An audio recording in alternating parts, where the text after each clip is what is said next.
My wife screamed, "My ex was better in bed than you'll ever be," during a fight, so I quietly packed everything and left. A week later, she called me panicking and crying. "I'm pregnant from my ex, but he doesn't want me anymore. Help me." So I just hung up. It happened over burnt pasta. I'd been trying to make Chloe's favorite dinner, penne arrabbiata, the recipe her grandmother had taught me 3 years ago at a family gathering. Extra garlic, light on the chili flakes because she didn't like too much heat. Fresh basil torn by hand, not cut with a knife. Parmesan grated fresh, every detail exactly how she liked it. She'd been distant all week, cold, sharp, picking fights over nothing. The way I loaded the dishwasher, wrong. The time I came home from work, too late, even though I'd texted her. How I chewed my food at dinner Tuesday night, apparently annoying. How I breathed while she was watching TV, too loud. Everything I did was wrong. Every action a mistake, every word an offense. I thought a nice meal might help, might remind her of better times, might soften whatever was hardening between us, might remind her why we'd been together 7 years, why we'd talked about marriage last Christmas, about kids, about buying a house, about growing old together. "Smells strong," she said, when she walked in around 7, dropping her gym bag on the floor by the door, not even looking at me, looking at her phone, scrolling, texting someone. Not,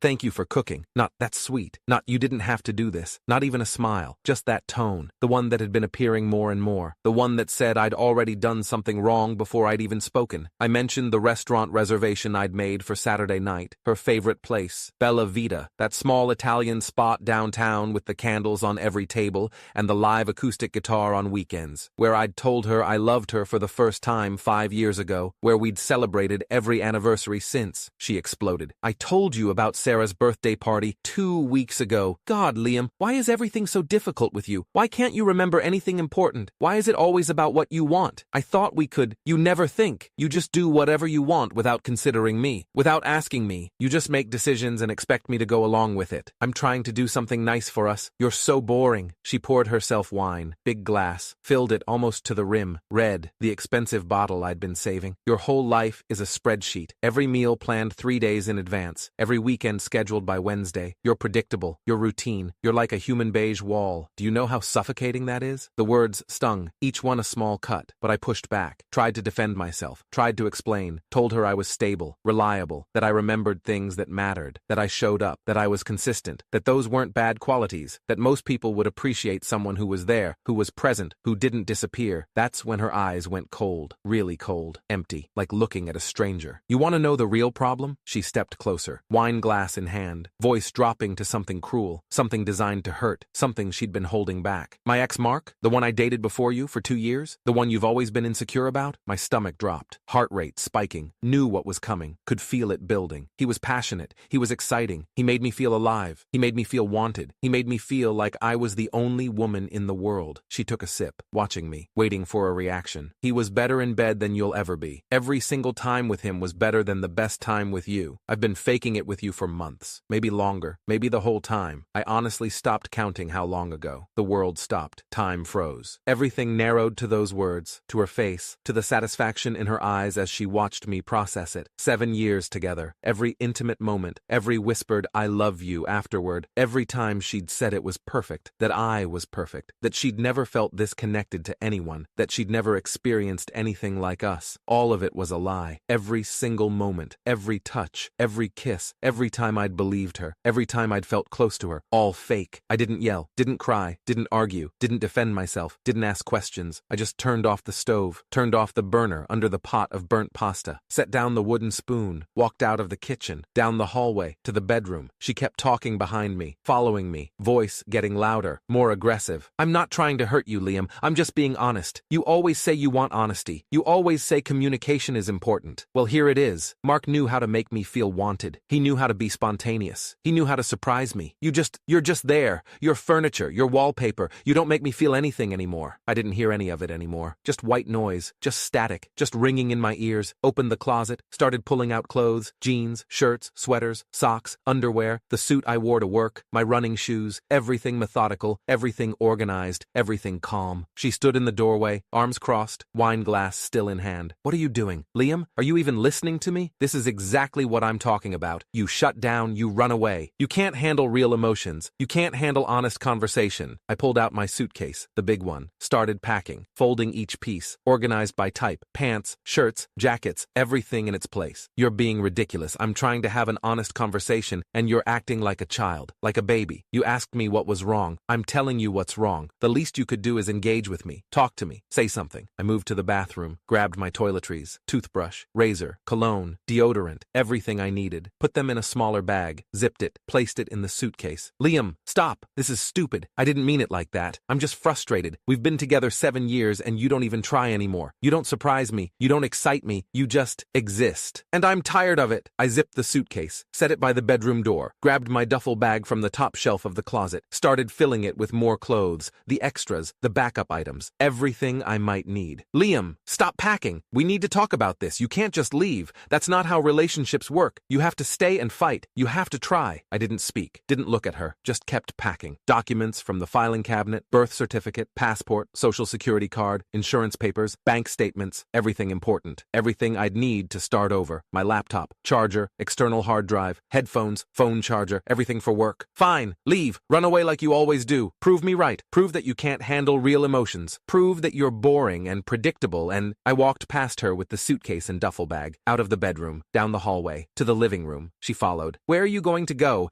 To your mom's? To Marcus's? You think they'll take you in? You think they'll listen to your side? They all know how difficult you are, how closed off you are. I set down the bags, went back to the bedroom, grabbed my laptop bag, my work files, the framed photo of my parents on the nightstand, the only photo I was taking. You're really leaving? Over this? Over me being honest with you? Yes, over this. Over her cruelty. Over her deliberate choice to hurt me as deeply as possible. Over her comparing me to another man. Over her telling me every intimate moment we'd shared was a lie. By dawn, I was done. She'd gone to sleep in the guest room around midnight, crying, yelling through the door about how I was overreacting, how I was being dramatic, how relationships required communication, and I was running away from difficult conversations, how I needed to grow up, how I needed to be a man. I'd stayed up all night, packing everything that mattered, everything I couldn't replace, everything that was truly mine. One suitcase, one duffel bag, one laptop bag, the essentials for starting over, the photos on the walls, the framed pictures of us from vacations, from birthdays, from New Year's Eves, from the hiking trip to Colorado, from her sister's wedding, from that weekend in Nashville, all of it, all those memories, all those moments I'd thought were real. I left the gifts she'd given me, the watch for our 5th anniversary, cufflinks for our 6th, the leather messenger bag, the books with inscriptions, to my favorite person, love you forever, my best friend, all lies now. All meaningless, everything from our 7 years except what I needed to survive, to rebuild, to move forward. Key off the ring, the one with the little photo charm she'd given me 2 Christmases ago. Set it on the kitchen counter next to her wine glass from last night, half full. Red ring staining the white marble countertop I'd helped her pick out when we'd moved in 3 years ago. No note, explanation, no goodbye, nothing. She'd said everything that needed to be said. I didn't need to add to it. By the time she woke up at 8, I was already at Marcus's apartment across town. The call started that afternoon. I was sitting on Marcus's couch, staring at nothing, processing, trying to understand how 7 years could end in one night, how someone could be that cruel, how I'd missed the signs. Marcus had taken one look at my face when I showed up at 7 a.m. and just helped me carry my stuff inside, gave me the spare room, made coffee, sat with me, didn't ask questions until I was ready. First message from Chloe came at 2 p.m. You're such a coward, running away instead of fighting for us. This is exactly why we have problems. You can't handle confrontation. You can't handle real emotions. You're weak. Then at 4 p.m., confused, Liam, this is ridiculous. Come home so we can talk like adults. You're overreacting to what I said. I was just venting frustration. You're blowing this out of proportion. Then at 7 p.m., please, I didn't mean those things. Angry. I say stupid things when I'm angry. You know that. You know how I get. I love you. Please come home. We can work through this. I didn't respond to any of them. One word. Not one text, nothing. I blocked her number after the 15th call, changed my Facebook relationship status to single, her there too, Instagram, Twitter, LinkedIn, everything. Cut off every possible connection. Moved my stuff into Marcus's spare room properly. Everything. Organized the closet. Made the space mine. Temporary but mine. Started going to the gym before work every morning at 5 a.m. Something I'd stopped doing 3 years ago because Chloe said I was already gone too much with my job. That I didn't spend enough time with her. The gym was selfish. Now I went every morning. Ran. Pushed myself. Myself getting stronger. Clearer. For the first time in years. Maybe ever. I could breathe, could think, could exist without walking on eggshells, without wondering if the next thing I said or did would trigger another fight, without analyzing every word before I spoke. On day 7, An unknown number called at midnight. I was reading in bed. Crime thriller. Couldn't sleep. Mind still processing. Still adjusting to the new reality. The new life. Almost didn't answer. Thing made me pick up. Liam, please don't hang up. Please, I'm begging you. Her voice was destroyed. Raw. Sobbing. Barely intelligible. Nothing like the confident, cruel voice from a week ago. I need to talk to you. It's important. It's really, really important. Just listen. Silence. I didn't speak. Waited. Let her fill the space. Pregnant. My blood went cold. Ice in my veins. Heart stopping. Time freezing. We'd been careful, always. She was on birth control, had been for years. Kids, but agreed to wait. Not until we were married. Not until we bought a house. Not until we were ready. Not until the timing was right. It's not yours. Relief flooded through me. Then confusion. Then slowly, horribly, understanding dawned. It's Mark's, my ex, the one I told you about. You left. I was devastated. I was destroyed. Couldn't function. I couldn't eat. Couldn't sleep. Called him. We met up for drinks at that bar downtown.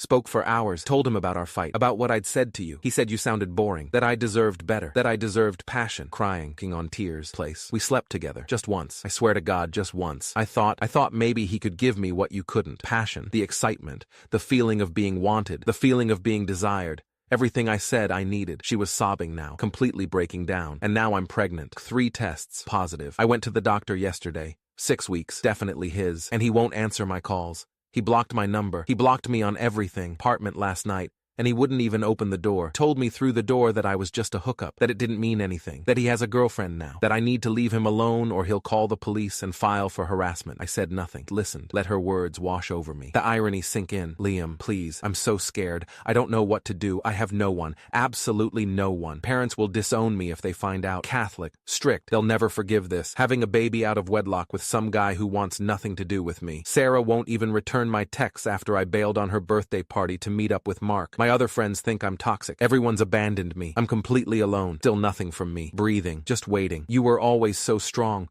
So dependable. So stable. So reliable. Those are the things I need right now. Those are exactly the things I need. I need you. The baby needs you. We can figure this out together. We can get past this. You've always been there for me. Through everything, every crisis, every problem, every breakdown. Please don't stop now. The irony was almost funny, almost laughable. The boring, predictable qualities she'd mocked, stability, the reliability, the consistency, the dependability, were now the exact lifeline she was desperately grasping for. The exciting, passionate Mark had gotten her pregnant and disappeared. Called her a hookup, threatened to call the police, left her completely alone. Please say something, anything. Yell at me, scream at me. Tell me I'm stupid. Tell me I'm an idiot. Tell me I ruined everything. Just say something. The silence is killing me. I thought about 7 years. 7 years of my life. 7 years of cooking her favorite meals, of remembering every birthday, every anniversary, every important date, of being there through every bad day at work, every fight with her friends, crisis with her family, panic attack at 3 a.m., every breakdown over something her boss said, tear over something her mother did. 7 years of being reliable, of being stable, of being there, of being the boring, predictable safety net. 7 years of believing I was building something real, something lasting, something worth protecting. I thought about her face when she said those words, the satisfaction in her eyes when she twisted the knife, the deliberate cruelty,